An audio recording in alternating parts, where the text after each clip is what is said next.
Saya baru dapat data itu dari rekening dia kan apa itu ya, yang di Indonesia ya, jadi sekitar segitulah yang dari transaksikan dia, ditarik dia untuk yang ketiga kali.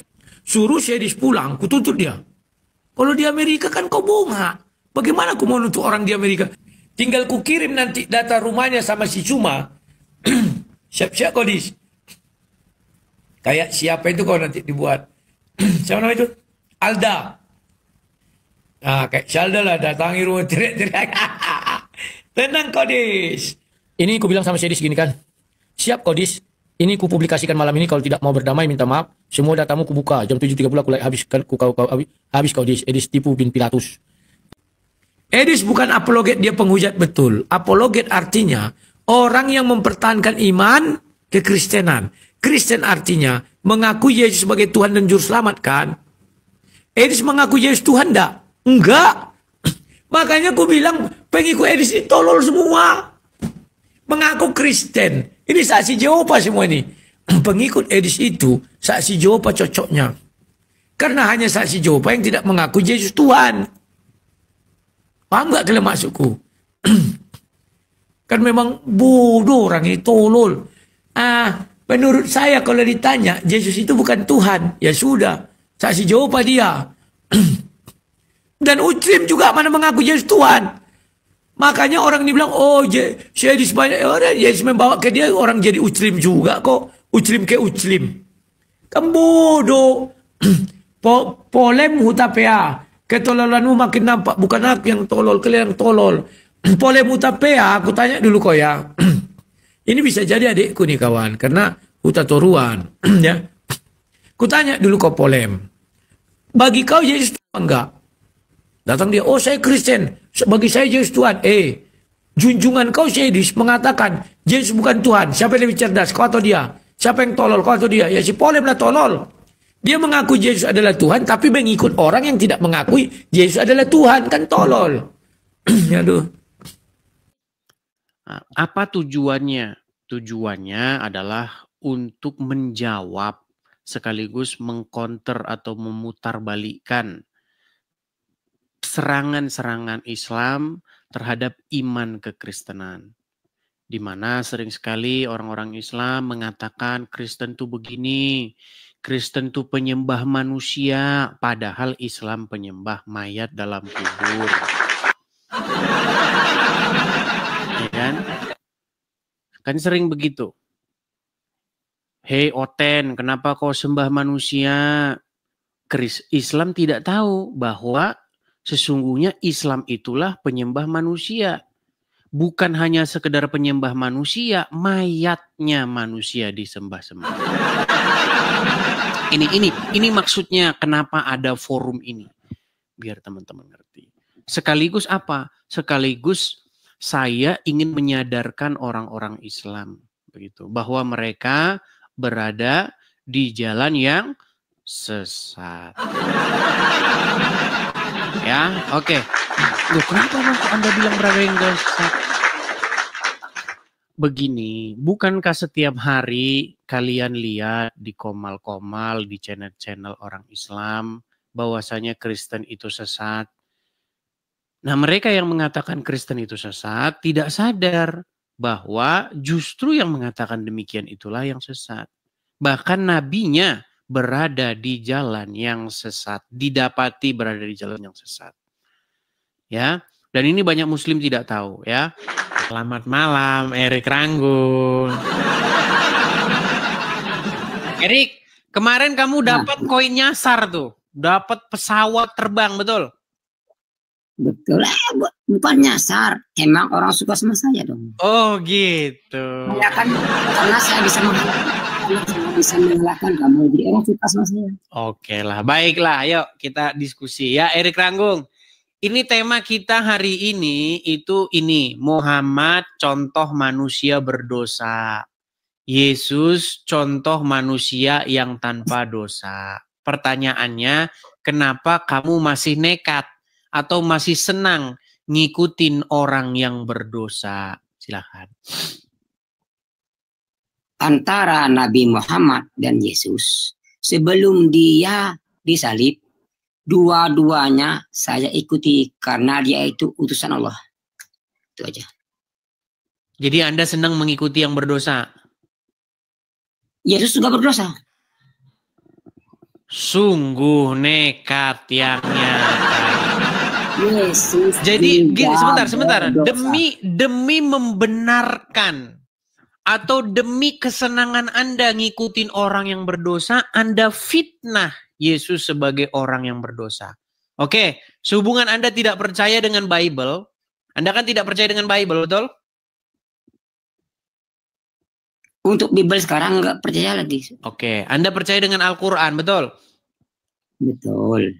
Oke, di dalam Al-Quran ada seseorang Ibnu Maryam, anak Maryam, yang dilahirkan oleh seorang perawan, betul? Atau Betul. dalam bahasa Islam disebut Isa, betul? Betul. Oke, coba buka Quran surat Maryam ayat 19. Saya nggak bisa buka karena saya sudah batal wudhunya. Nggak boleh nyentuh Al-Quran saya.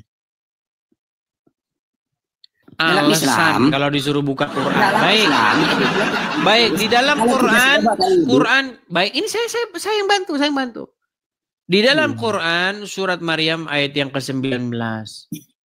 Ketika seorang malaikat datang kepada Maryam, berkatalah malaikat itu, "Innama ana rasulu min rabbiki li ahaba laki gulaman zakiyan." Yang artinya, sesungguhnya saya ini adalah seorang utusan dari Tuhanmu untuk memberikan kepadamu seorang anak laki-laki yang suci. Jadi menurut Al-Quran, Isa itu seorang yang suci. Suci dia. Bagaimana Anda fitnah bahwa dia berdosa seperti Muhammad? Iya, gini ya. Boleh saya ngomong? Silakan.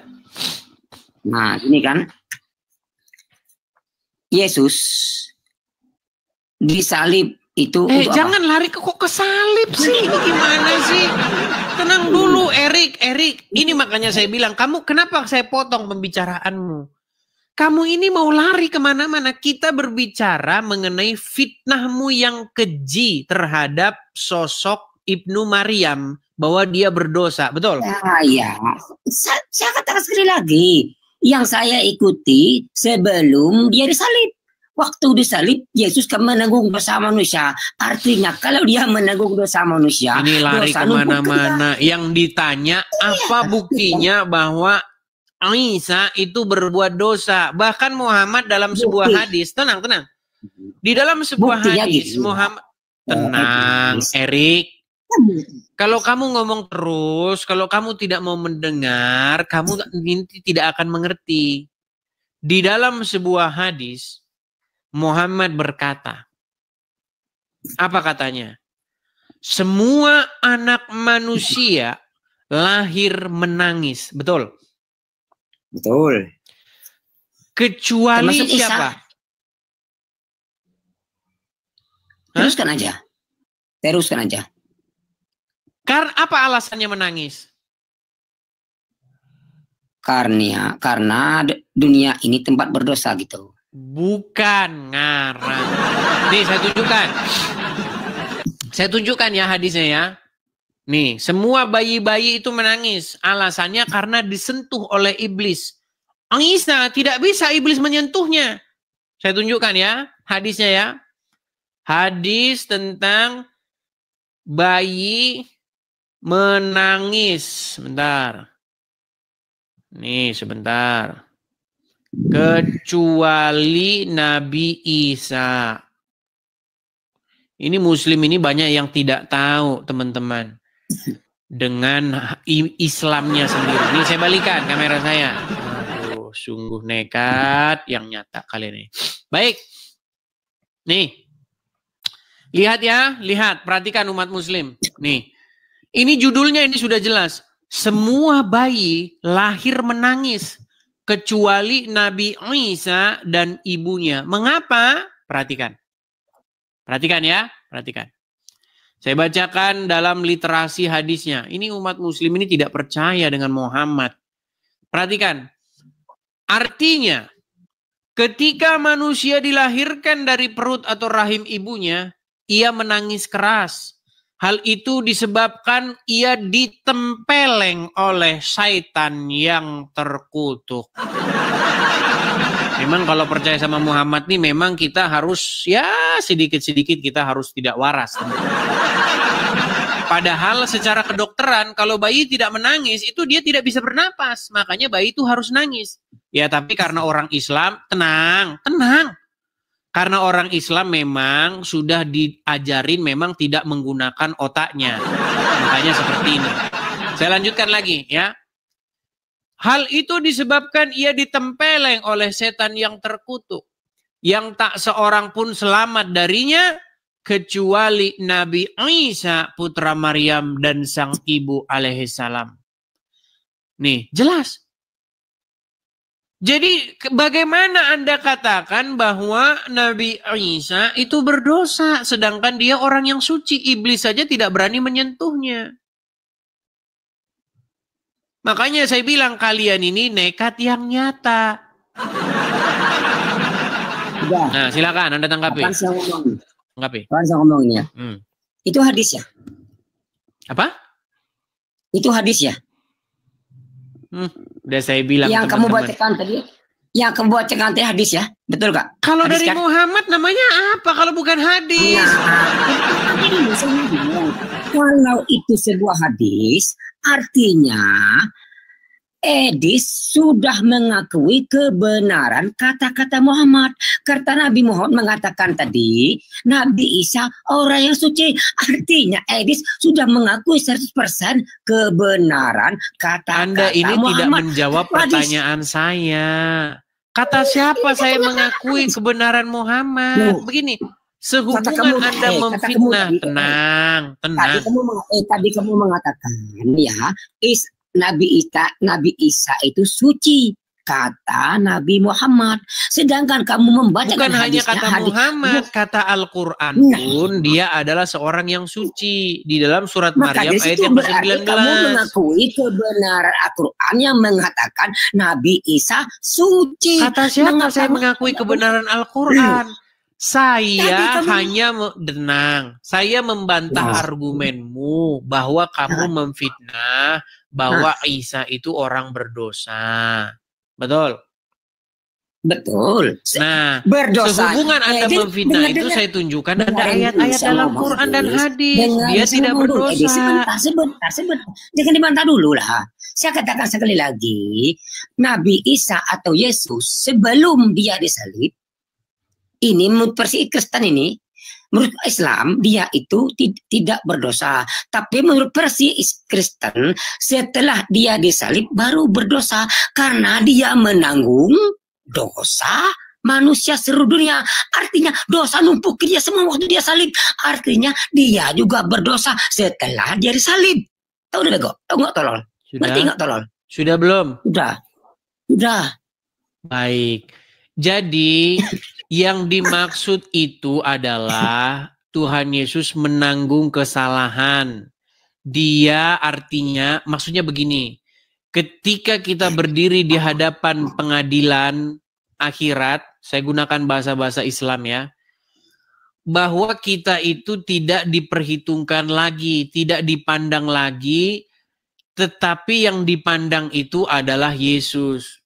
Jadi karena kami berdosa, karena kami tidak punya suatu hal untuk membenarkan kami, maka Yesus berdiri di hadapan kami sebagai orang yang membela, sebagai orang yang menjadi juru selamat kami. Kalau dalam bahasa Islam, tenang. Kalau dalam bahasa Islam itu disebut dengan syafaat atau wasilah, itu dalam bahasa Islam. Jadi Yesus berdiri sebagai pembela kami. Itu maksudnya. Tapi itu bukan tema kita. Tema kita adalah bagaimana Anda lebih nekat mengikuti Muhammad yang penuh dosa. Sudah saya katakan sekali lagi, Yesus setelah disalib juga berdosa. Saya nggak mau, saya Beda. nggak mengikuti. Berdosa dengan menanggung dosa itu sesuatu yang berbeda. Oke, Kalau oke, berdosa, ya. tenang. Alhamdulillah, tenang. Kalau Karena saya tenang, saya tenang. berdosa, inilah Ya, makanya saya bilang, tenang. Erik, dengerin dulu. Oke. Beda berdosa dengan menanggung dosa itu sesuatu yang berbeda. Kalau berbuat dosa artinya dia melakukan satu perbuatan dosa. Tetapi kalau menanggung dosa, dia tidak melakukan perbuatan dosa, tetapi beban atau dosa itu dipikulnya, ditanggungkan kepadanya. Itu ada contoh-contohnya dalam agama Islam, tetapi memang berbeda. Di dalam agama Islam, nanti di yaumil akhir, di hari kiamat, banyak orang-orang muslim akan memikul dosanya yang sebesar gunung. Lalu Allah menimpakan, menanggungkan dosa itu kepada orang Yahudi dan Nasrani. Jadi jangan Anda bilang penanggungan dosa itu hanya ada dalam Kristen. Di dalam Islam juga ada. Tapi di dalam Islam konsepnya konsep yang menyesatkan. Ya. Silakan. Kita tapi bukan bahas itu. Nanti jadi melebar. Intinya begini. Kamu sudah mengakui Muhammad berdosa ya? Tidak. Kamu tidak mengakui Muhammad berdosa? Ya. Di dalam surat Muhammad ayat 19, Muhammad disuruh tenang. Inilah saya bilang Muslim ini teman-teman tidak mengakui Muhammad berdosa. Ini di dalam surat Muhammad ayat 19, jelas-jelas ayat itu berkata, mohonkanlah ampun atas dosamu dan dosa orang-orang mukmin. Berarti di situ Muhammad berdosa enggak? Semua nabi bebas dari dosa termasuk Isa. Maksum. Muhammad nabi berdosa enggak? Enggak, maksum. Semua nabi maksum. Oke, kalau dia tidak berdosa, kenapa dia disuruh memohonkan ampun atas dosanya?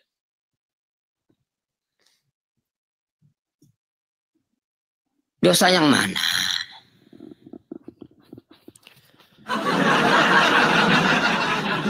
Erik, aduh, benar-benar dah Erik nih. Sebentar, saya ambil tisu dulu ya. Saya agak ada meler itu. Coba. Idris, boleh saya ngomong sebentar, Idris? Saya ngomong sebentar aja, Idris. Nggak usah lama-lama. Udah ya? Idris, jangan lari lah kamu, Idris.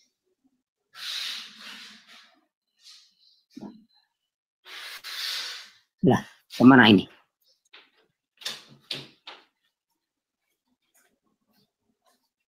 Sebentar, Erik, saya mengambil tisu dulu karena hidung saya meler. Erik, gini ya. Gini, Erik, sebentar dulu. Di situ judulnya kan Muhammad contoh manusia berdosa, Yesus contoh manusia tanpa dosa. Saya mengklarifikasi, Yesus juga berdosa. Kita bahas itu dulu. Loh, tadi kan sudah saya tunjukkan dalilnya bahwa dia seorang yang suci, tapi kamu lompat kemana-mana. Saya ngomong. Kamu ngomong terus aja. Saya boleh berbicara dong. Masa kamu sih ngomong? Loh, tadi kan sudah kita kasih kesempatan seluas-luasnya. Kamunya lari kemana-mana. Saya ngomongnya sebentar. Kamu potong terus. Nggak selesai ngomong, kamu potong. Oke, sebelum kamu ngomong, coba kamu baca ini. Ini surat Muhammad ayat 19, betul? Ya. Oke, coba kamu baca. Besarkan.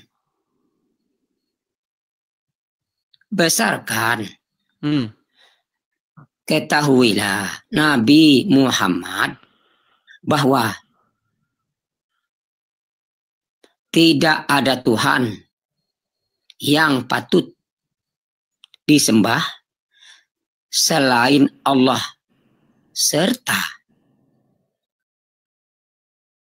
mohonlah ampunan atas dosamu dan dosa orang mukmin laki-laki dan perempuan. Nah, siapa yang disuruh memohonkan ampun? Nabi Muhammad. Oke, disuruh mohon ampun atas apa? Dosa. Dosa siapa? Dosa Nabi Muhammad. Iya, berarti dia berdosa nggak? Enggak, cuma dia mohon ampun terus. Makanya saya punya gambar bagus nih. Sebentar, saya punya gambar bagus ini. Inilah cerminan atau gambaran orang Islam nih. Ketika Islam menjelaskan Al-Quran, disitulah dia harus berdusta, bahkan kepada dirinya sendiri. Oke, boleh saya ngomong sebentar? Silakan. Nah, gini ya. Saya mau beranalogi, boleh nggak? Silakan. Silakan, ya gini ya.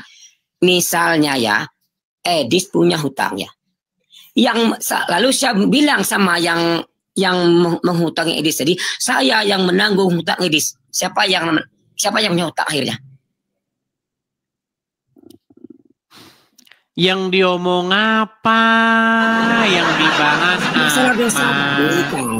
Saya menanggung hutang Edis ya. Saya bilang saya sanggup menanggung hutang Edis. Siapa yang bayarnya? Ya yang menanggung. Nah, saya bilang kan, saya sanggup menanggung hutang Edis. Saya sanggup menanggung hutang ini. Artinya hutang itu tertumpuk pada saya. Demikian juga Yesus tadi. Kalau dia sudah menanggung dosa manusia, artinya dosa itu tertumpuk pada dia. Ya, menanggung dosa berbeda. Oke. Menanggung hutang dengan berhutang beda nggak? Iya, saya berhutang ya. Kata Edis, oke, hutang Edis saya tanggung semuanya. Artinya yang membayarnya harus Edis. Artinya hutang saya itu Betul. sudah ditanggung semua, tertumpah, sudah hutang saya itu sudah betul, itu betul. Pada Edis. Sama seperti Yesus tadi, karena dia sudah menanggung dosa manusia. Artinya seluruh dosa manusia di dunia ini sudah berada di dia. Artinya Yesus lebih berdosa dari apapun karena dia sudah menanggung dosa manusia. Oke, sudah? Mau saya jawab? Oke. Ketika kamu umpamakan dengan seorang yang menanggung hutang. Oke. Iya. Ketika dia menanggung hutang, apakah dia yang membuat hutang itu? Contoh nih. Kamu utang sama Udin. Utang 10 juta. Ya. Terus yang menanggung adalah misalnya bapakmu. Pertanyaan saya, yang membuat hutang itu Anda atau bapakmu? Saya. Oke. Walaupun akhirnya Anda tidak bisa bayar, tidak sanggup bayar, tetapi orang tuamu membayarnya. Tetapi apakah dia yang berhutang? Bukan. Nah, sama seperti itu. Yesus menanggung tenang, saya lagi bicara. Tuhan Yesus menanggung dosa, bukan berarti dia berbuat dosa. Menanggung dosa tidak sama dengan berbuat dosa. Menanggung hutang tidak sama dengan berhutang. Anda yang berbuat dosa, Anda yang berhutang, tetapi orang tua Anda yang membayar hutang itu karena Anda tidak punya kemampuan untuk membayarnya. Nah, konsep penebusan dosa kira-kira seperti ini. Saya kasih contoh. Tuhan menuntut manusia itu hidup tanpa cela. Tuhan menuntut kehidupan yang kudus dan murni. Di dalam hukum Taurat, terkutuklah orang yang tidak melakukan segala ketentuan di dalam hukum Taurat ini. Jangan mencuri, jangan berzina, jangan berdusta, jangan bersaksi dusta tentang sesamamu, hormatilah ayah dan ibumu, dan seterusnya dan seterusnya. Ada banyak sekali hukum Taurat itu, ketentuan-ketentuannya. Tidak ada seorang pun yang mampu melakukan itu, termasuk saya dan Anda, termasuk Muhammad. Tidak ada yang mampu. Satu-satunya yang mampu melakukan itu adalah Tuhan Yesus. Makanya dia yang sanggup. Orang berdosa tidak bisa menanggung dosa yang menebus orang yang berdosa. Contoh begini, Anda berhutang. Bagaimana orang tua Anda mau mengganti hutang Anda, orang dia juga punya utang? Dia juga punya utang. Makanya orang tua Anda tidak bisa. Nah, begitu juga di dalam kekristenan. Orang berdosa tidak bisa menggantikan orang berdosa. Oh, dia juga berdosa kok, gimana? Makanya kami orang Kristen itu diibaratkan kalau kami berdiri di pengadilan, si Udin berdiri ke depan. Kamu pernah mencuri? Pernah. Kamu pernah berzina? Pernah. Kamu pernah bersaksi dusta tentang samamu? Pernah. Berarti dia nggak lolos. Masuk neraka kau, masuk neraka. Tetapi karena kami punya juru selamat, yaitu Tuhan Yesus, maka kami ini adalah orang-orang yang berdiri di balik punggungnya. Jadi ketika menghadap ke pengadilan ilahi, kami ada di punggung Tuhan Yesus. Jadi Bapa di sorga tidak melihat kami, tetapi dia melihat Yesus yang ada di depan kami. Makanya di dalam konsep kekristenan, karena satu ketidaktaatan, atau karena satu pemberontakan, atau karena satu dosa yang dilakukan oleh Adam, maka semua orang telah berbuat dosa. Tetapi karena satu ketaatan, karena satu kebenaran yang dilakukan oleh seseorang, yaitu Tuhan Yesus, maka setiap orang yang percaya kepadanya beroleh pembenaran. Itulah keadilan Tuhan. Makanya Adam yang pertama itu gagal. Dia jatuh ke dalam dosa. Tetapi Adam yang kedua, dia berhasil. Dia taat sampai matinya. Itu. Nah, kenapa kalian masih nekat ngikutin Muhammad? Gimana? Udah ya? Silakan. Karena Iblis udah merembet-rembet ke Nabi Adam, boleh kita membahas Nabi Adam lagi? Ya silakan. Nah, ya gini ya. Iblis. Andaikan Nabi Adam nggak makan buah pengetahuan, kekal ya dia di Taman Eden.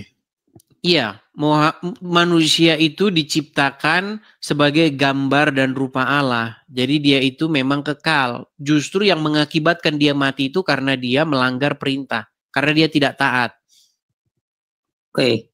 Kedua, surga dan neraka itu sudah sebelum... Jangan lari ke surga neraka. Kamu ini lompat kemana-mana loh. Jangan lari. Dengar. Tenang. Gini. Sebenarnya begini. Manusia ini kan sebagai gambar dan rupa. Makasih Bang. Makasih. Hati-hati ya. Nanti lari ke Erik lagi. Erik dia nunggu-nunggu salah ini. Mudah-mudahan orang salah kirim. Gini. Erik, jadi Adam yang pertama diperintahkan supaya dia itu taat melakukan tugasnya sebagai wakil daripada Tuhan, sebagai gambar Tuhan yang ada di bumi untuk memelihara bumi. Tetapi dia gagal, dia jatuh dalam dosa. Dia tidak taat. Dia makan pohon pengetahuan tentang yang baik dan yang jahat. Ini jangan dipahami literal ya. Ya, tapi ini bahasa-bahasa filosofi atau bahasa-bahasa metafora. Nah, sedangkan Adam yang kedua yaitu Tuhan Yesus, dia memakan pohon kehidupan, makanya dia hidup sampai selama-lamanya. Nah, sebenarnya manusia ya, itu diharuskan hidup seperti Tuhan Yesus. Dikasih sampelnya bagaimana harus hidup. Makanya contoh sampel hidup yang sejati, ya fitrahnya manusia itu ya Tuhan Yesus. Nah, makanya saya mengajak kalian, Erik Ranggung. Tuhan Yesus menjanjikan apa? Barang siapa yang taat dan menang, dia akan kuberikan makan dari pohon kehidupan.